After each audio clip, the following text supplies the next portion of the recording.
For a long time, humans were known as the nice ones of the galaxy. Whenever other species argued, it was humans who stepped in with calm words and patient talks. When two empires fought over a border, humans offered to share resources so no one had to lose. When small planets starved, it was humans who sent food ships even if they received nothing in return. At first, the galaxy admired them. Kindness was rare in the endless competition of space. But over time, admiration turned into something else: expectation. The Council of Worlds, a mighty gathering of the most powerful species, began to treat humanity's kindness not as a gift, but as a weakness. Humans will agree, they often said. Humans will not fight back. They always forgive. And so humanity was tested again and again. Trade routes that belonged to human colonies were given to other empires. Mining rights on human-discovered moons were stolen with council approval. When humans protested, they were told to be reasonable, and they were. Again and again, but kindness has limits. The final insult came one quiet season. Earth had been building new colonies on the edge of the galaxy, small green worlds where families grew crops and raised children. These colonies were far from the Council's reach, independent and hopeful. But when they began to thrive, the Varkari Dominion, a proud reptilian empire, declared that those colonies were on their territory. Even though no Varkari ship had ever visited, the Council did not listen to Earth's arguments. Instead, they allowed the Varkari to send warships. Those warships blockaded the colonies, cutting off supplies and communication. Children cried in the dark of powerless shelters. Crops withered. Medicine ran out. Earth sent pleas to the Council chambers. Ambassadors begged for justice. Scientists presented maps and proofs that the colonies were lawfully theirs. The Council only shrugged. Compromise, they said. Give some of your colonies to the Varkari. Share. Be peaceful, as you always are. The human delegation left that day in silence. On Earth, in the great city of Geneva where the United Planetary Assembly met, leaders of every nation and colony sat together. For once, there were no arguments about culture, language, or borders. The blockade had wounded them all. The prime speaker of Earth, an old woman with silver hair, stood before the assembly. Her voice was calm, but her eyes were sharp. For 100 years, she began, we have chosen peace even when it cost us dearly. We believed that kindness would be respected. We believed that cooperation would win hearts. But today our children are starving because we were too patient. She looked around the room. The silence was heavy. We sent food to the hungry, she continued. Now they steal our harvest. We offered words instead of weapons. Now they answer with blockades. We forgave again and again, but they do not want our forgiveness. They want our obedience. Her hand touched the desk. Enough. The word echoed through the chamber. People shifted in their seats, whispering, but no one argued. From this day forward, the prime speaker declared, we will not bend. We will not give away what is ours. And if they believe humanity is weak, then let them learn what strength looks like when patience ends. The assembly voted, unanimously. For the first time in history, Earth spoke with one voice. News spread like fire across the galaxy. Other species laughed at first. Humans say enough, they will complain, but they will never act. The Council believed the same. They had seen humans yield for so long that the thought of resistance seemed impossible. But in the colonies, people heard Earth's words. Families, engineers, miners, and farmers all began preparing in their own way. They did not build armies. They built resolve. Children painted the word enough on walls. Farmers rationed their food carefully to last longer. Engineers built hidden devices to strengthen communication through the blockade.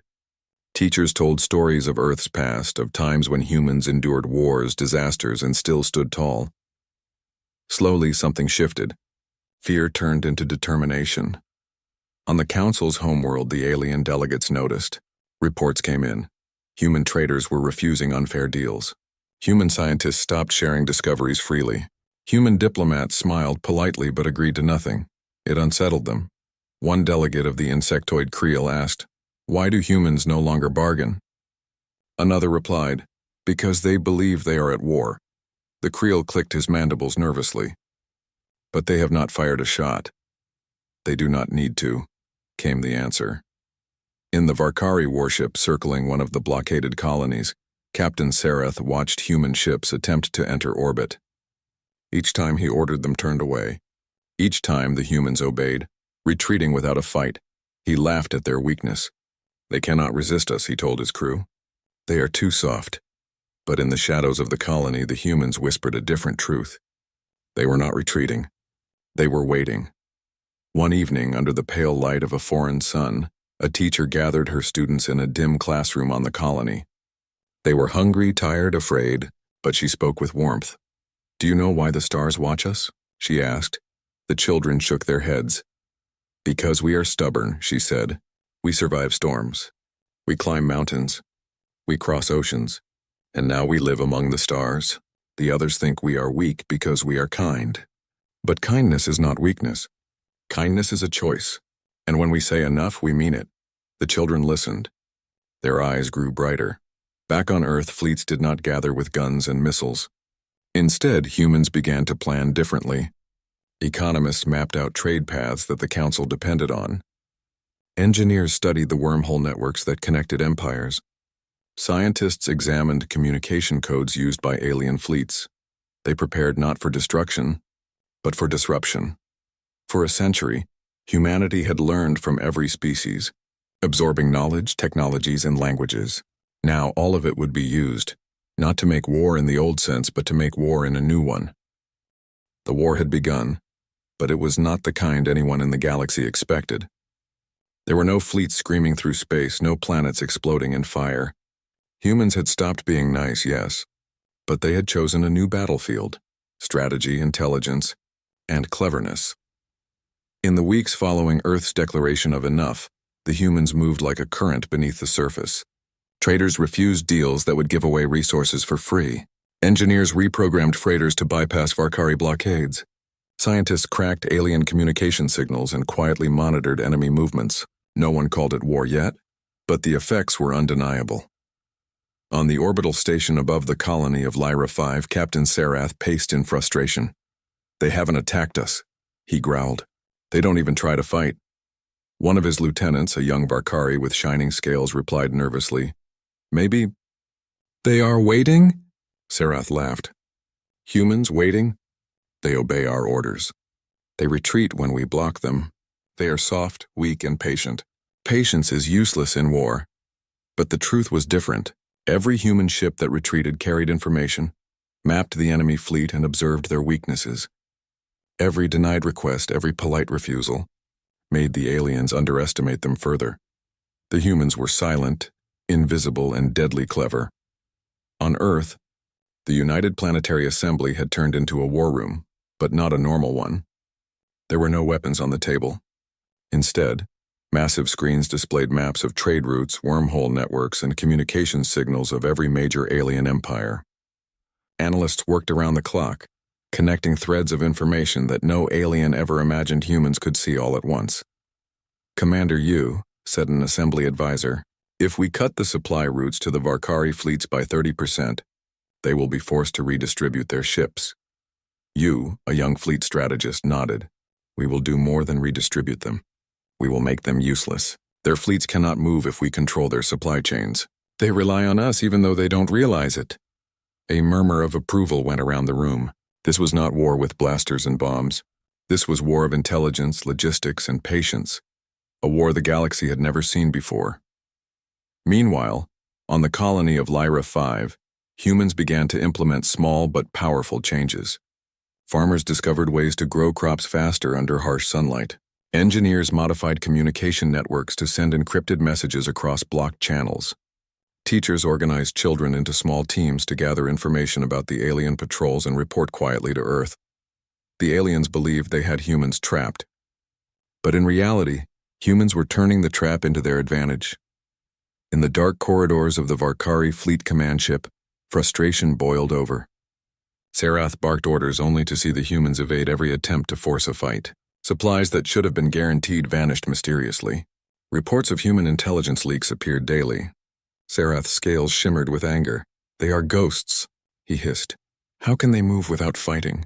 How can they win without guns?" A veteran lieutenant, one who had fought in dozens of wars, answered softly, "Sir, maybe this is their strength. Maybe they fight differently." Sarath hissed at him, a sound like hot steam. "Humans are clever, yes, but cleverness does not win wars.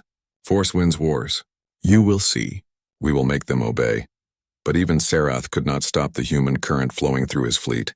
Every communication code, every supply line, every patrol pattern. Humans learned it all and used it to their advantage. Back on Earth, engineers worked on a device that would seem almost magical to the aliens. A wormhole stabilizer that could subtly reroute travel lanes. With it, a freighter that should have arrived at a Varkari base might instead appear in a friendly neutral system. Ships were delayed, resupplies missed, and the aliens grew confused. One young engineer, Lena Kaur, smiled at her team. "They think they control space," she said. "We're about to show them they only control the routes we allow them to." Her team nodded silently. There was no fanfare, no cheering. Humans rarely celebrated victory before it was real. They were patient, precise, and determined. In another part of the galaxy, a Creel merchant noticed that human trade ships were no longer obeying standard customs routes. Instead, they took strange paths, avoiding checkpoints without detection, delivering essential supplies to colonies that the Council had ignored for decades. "They are organized," whispered the merchant to his assistant. "I thought humans were just reactive, always forgiving. But they plan, they anticipate," the assistant shivered. "Perhaps they have stopped being nice." Across the galaxy, this pattern repeated. Other species, once dismissive of humans, began whispering to each other. "Watch them," they said. "Watch what they do. Do not underestimate them." On Lyra 5, humans held a quiet meeting under the cover of night. Leaders from the colony, engineers, and teachers came together. They were not soldiers. They were farmers, scholars, and parents, but they were ready to defend their home with intelligence and unity. "We cannot fight them in open space," said one farmer. "But we can fight here on our land, in our minds, with our tools. They will think they control everything, but we will control what matters." A teacher added, "Our children are watching. They will see how humans respond when they are pushed too far. They will learn that strength is more than weapons. It is cleverness, endurance, and courage." And so the plan continued. Quietly, invisibly, and effectively. On Earth, human diplomats sent out messages that appeared polite, but were actually tests of alien reactions. Every refusal to unfair demands taught the humans more about their enemies' priorities and weaknesses.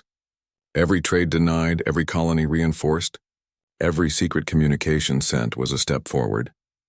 The galaxy thought humans were frozen in patience, but in truth, humans were moving faster than anyone could imagine. Even the Council began to notice anomalies. Fleets were slower, routes were blocked mysteriously, and supply lines failed repeatedly. Analysts scrambled to find answers. "How are humans doing this?"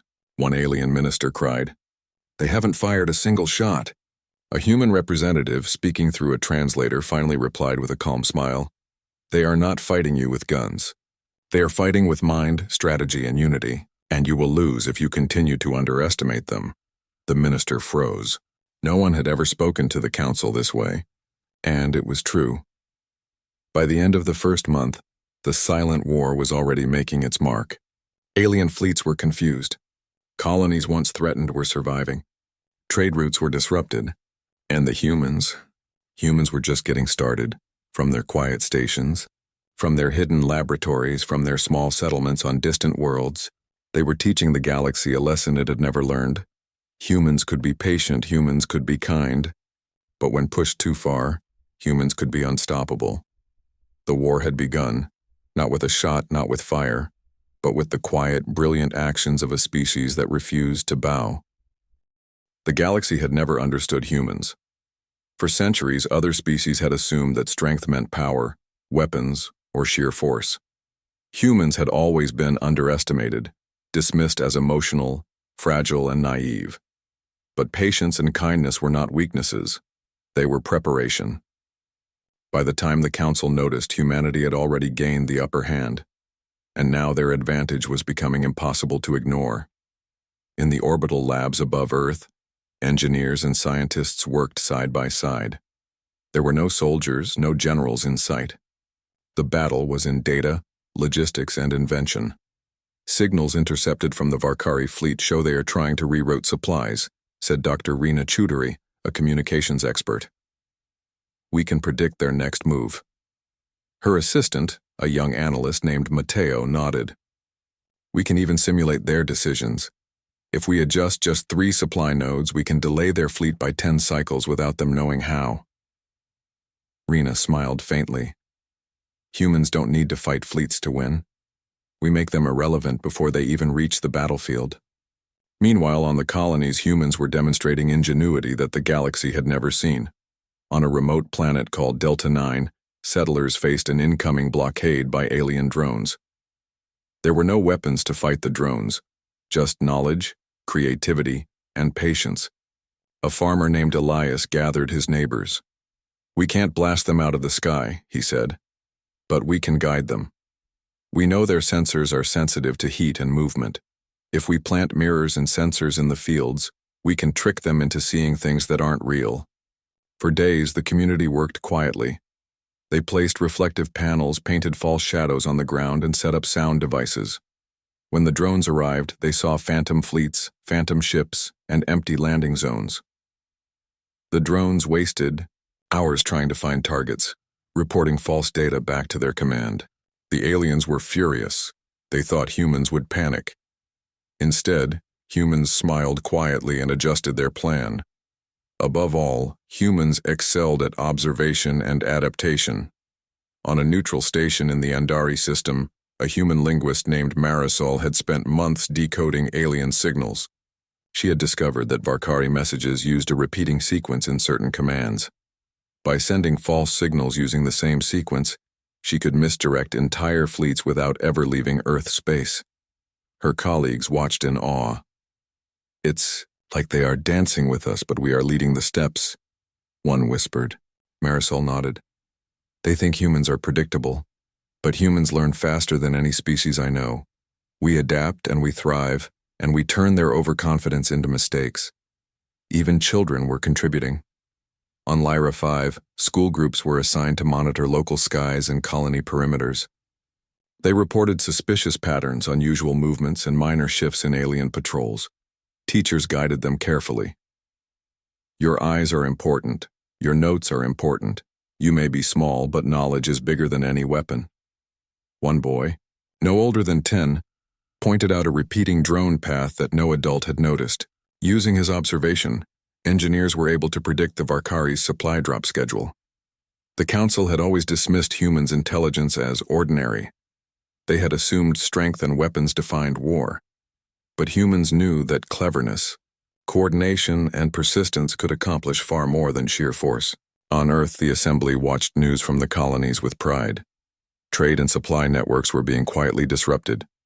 Alien fleets were wasting fuel, missing schedules, and struggling to communicate. Commander Yu, the young strategist, leaned back in his chair. "The others think they're in control," he said. "But in reality, they are dancing to our rhythm. We don't need to strike. We just guide them, and they fall into patterns we can predict." A senior diplomat added, "They underestimate us at every turn. They think patience is weakness.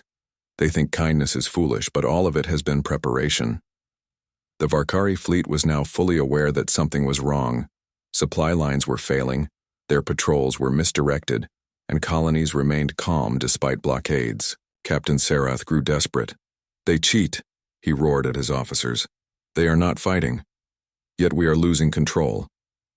One officer dared to suggest, "Perhaps humans fight differently than we imagined. Perhaps they do not need weapons to win." Sarath bared his teeth. "Impossible. Force is everything." But it wasn't impossible. Humans had already turned force into irrelevance. The human advantage grew when collaboration became visible. Humans across planets, colonies, and ships coordinated through encrypted channels. Engineers in one system predicted blockades in another. Farmers on distant planets shared strategies to trick drones. Linguists decoded alien messages before command centers even realized they had been intercepted. Each success built confidence. Each alien misstep, amplified by human ingenuity, reminded humans that they were stronger than they had ever been told. Even the children began to understand. "We are smart," one said to her friend as they mapped drone paths. "We can see things they can't. We can change what happens without fighting." For the first time in galactic history, other species began to observe humans carefully. Traders and spies reported, Humans were not just surviving, they were controlling outcomes. They did not launch attacks, yet everything shifted in their favor. A Creel merchant whispered to a colleague, "They are impossible to predict. We have underestimated them for too long." An Andari scientist added, "It is not just their technology, it is their mind. They think ahead, and they act as one."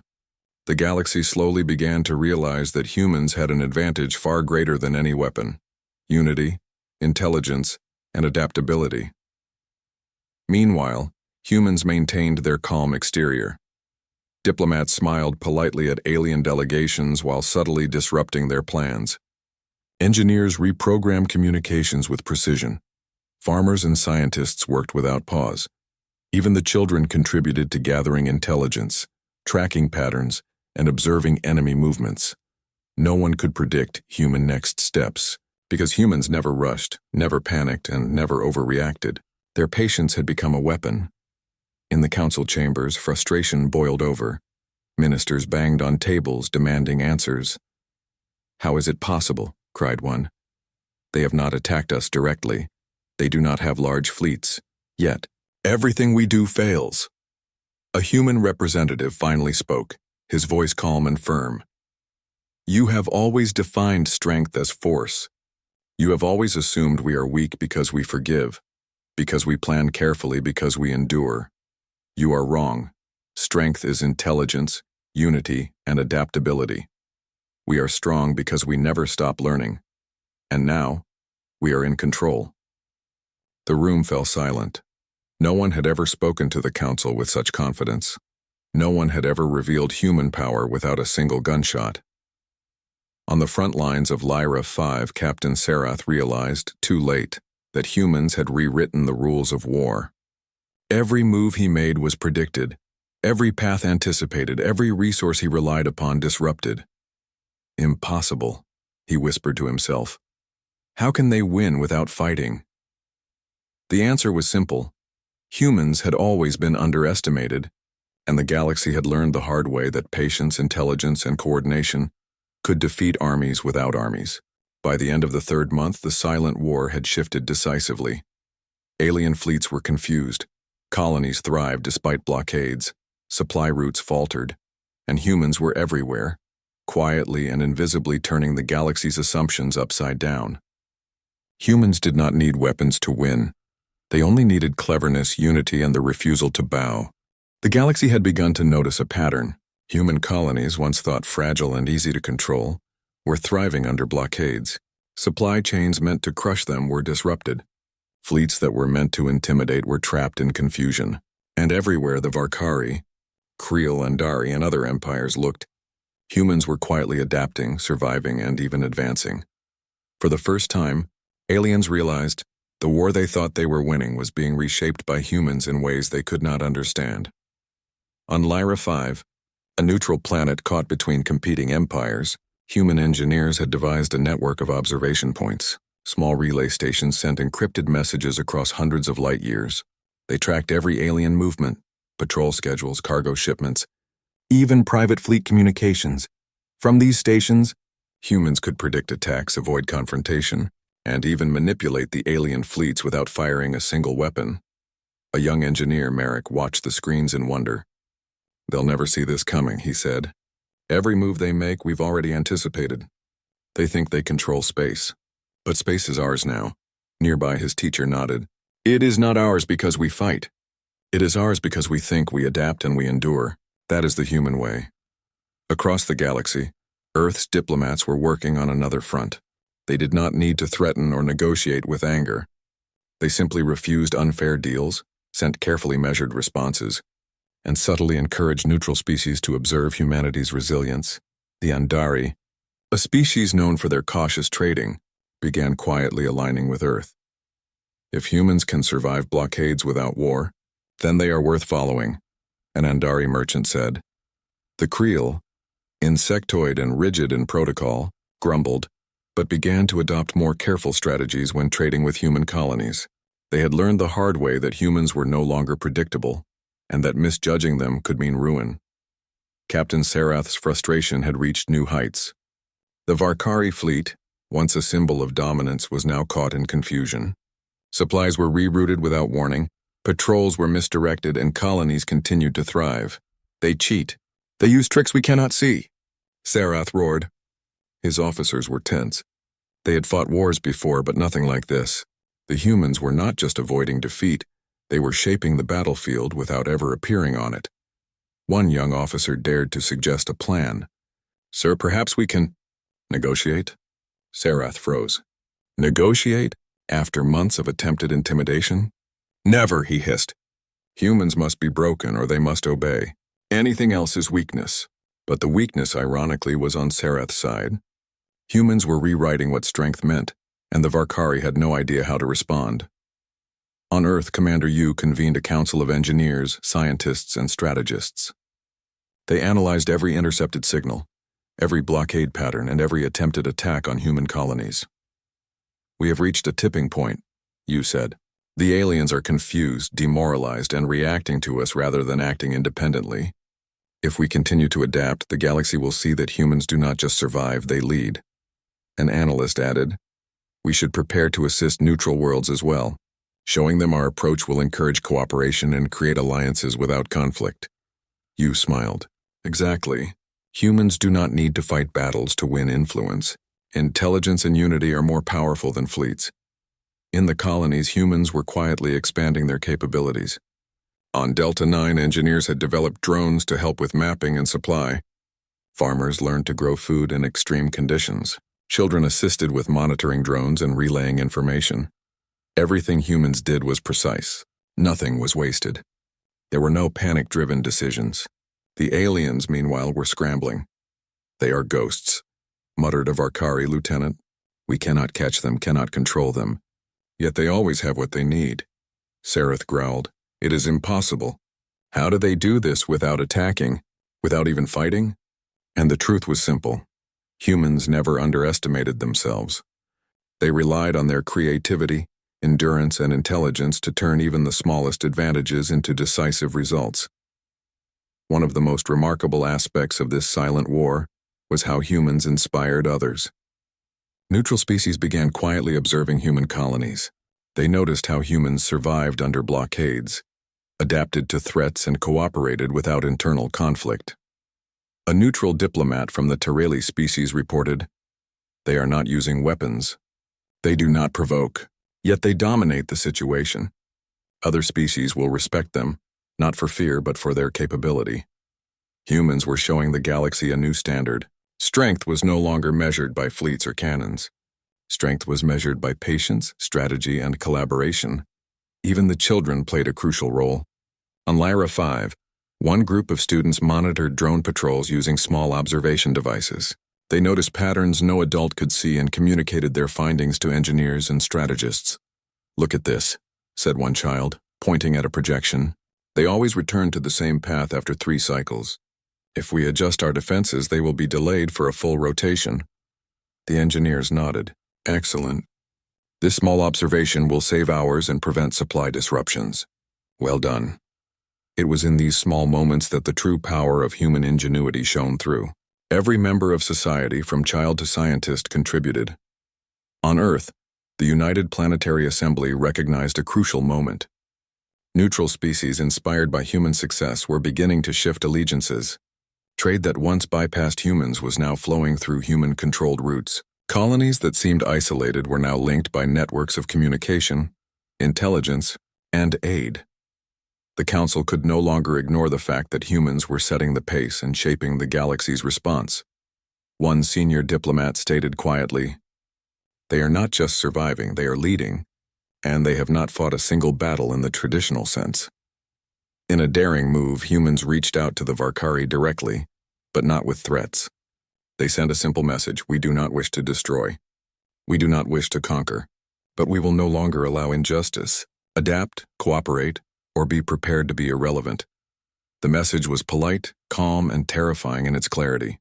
Sarath read it with disbelief. They do not even insult us, he said, yet they have the power to ruin everything we planned. It was true. Humans had weaponized strategy, intelligence, and patience. They had created a force no alien could match, not because of might, but because of human thinking and resolve. By the fourth month, the tide had fully turned. Alien fleets were misdirected. Neutral species were observing and aligning with humans, and colonies remained secure. Humans had achieved something unprecedented. They had changed the rules of engagement entirely. No fleet could match their coordination. No weapon could counter their ingenuity. The galaxy had begun to see the reality. Humans were not just survivors. They were pioneers, leaders, and a species capable of mastering conflict in a way no other could. And all of it had been accomplished without firing a shot. In the colonies, humans gathered quietly under starlight. Children played among fields and drones, engineers repaired devices, and teachers organized learning. There was a sense of calm confidence. A farmer named Elias said softly, "The aliens think they have power. They think force will win, but we have something stronger: patience, intelligence, and unity. They cannot take that from us," a teacher smiled. "This is the true human advantage. They will learn soon enough." Across the galaxy, whispers spread. Traders, spies, diplomats, all spoke of the same thing. Humans had stopped being nice, and yet they had never fought in the way anyone expected. "Watch them," one Creel said. "They do not rush, they do not attack. But they always win." It was a turning point. The galaxy had finally recognized that humans were unlike any other species. They had patience, intelligence, and adaptability in ways no one could match. The galaxy had changed. What began as blockades and ignored pleas had grown into a silent but unstoppable wave of human ingenuity and unity. Colonies once considered weak were thriving. Alien fleets that had assumed dominance were stranded in confusion. The Council of Worlds, which had treated humanity as weak and forgiving, finally realized the truth. Humans were unpredictable, clever, and unbreakable. And it was time to acknowledge it. On Earth, the United Planetary Assembly gathered in the grand hall that had witnessed decades of diplomacy. This time there were no pleas, no compromises. Humanity had spoken, acted, and shown that their patience was a strength, not a weakness. Prime Speaker Leora stood before the assembly, her silver hair catching the light from the towering windows. "For decades we have chosen peace, and for decades we have been ignored, exploited, and underestimated. Today, the galaxy has seen what humanity can do when patience ends." A wave of applause filled the chamber. But it was not the kind of excitement born of anger or revenge. It was pride, calm and steady. Humanity had not destroyed anyone. They had not burned a planet. They had shown the galaxy the power of thought, cooperation, and resilience. Across the colonies, celebrations were quieter but just as meaningful. On Lyra 5, humans gathered under the stars. Children laughed as they ran through the fields.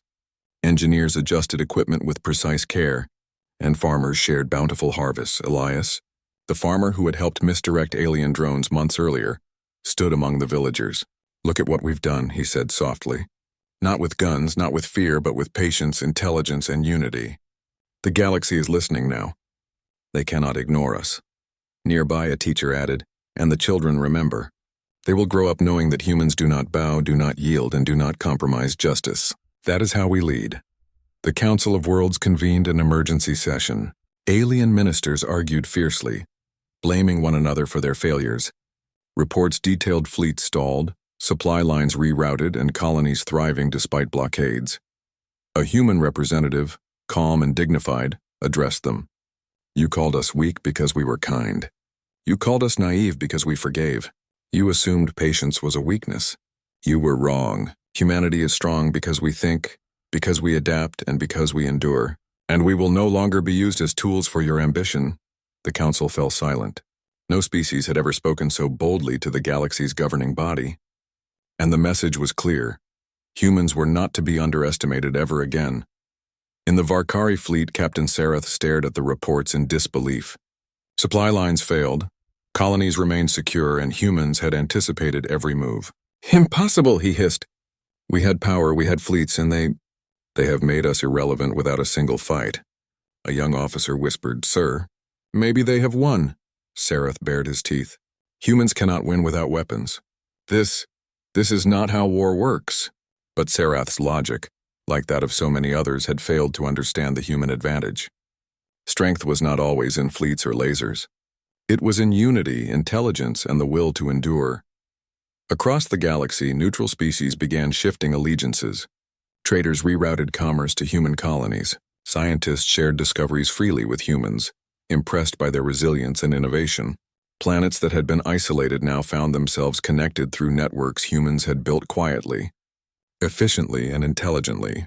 Even the Creel, once rigid and dismissive, acknowledged the reality. "We underestimated them," one minister admitted.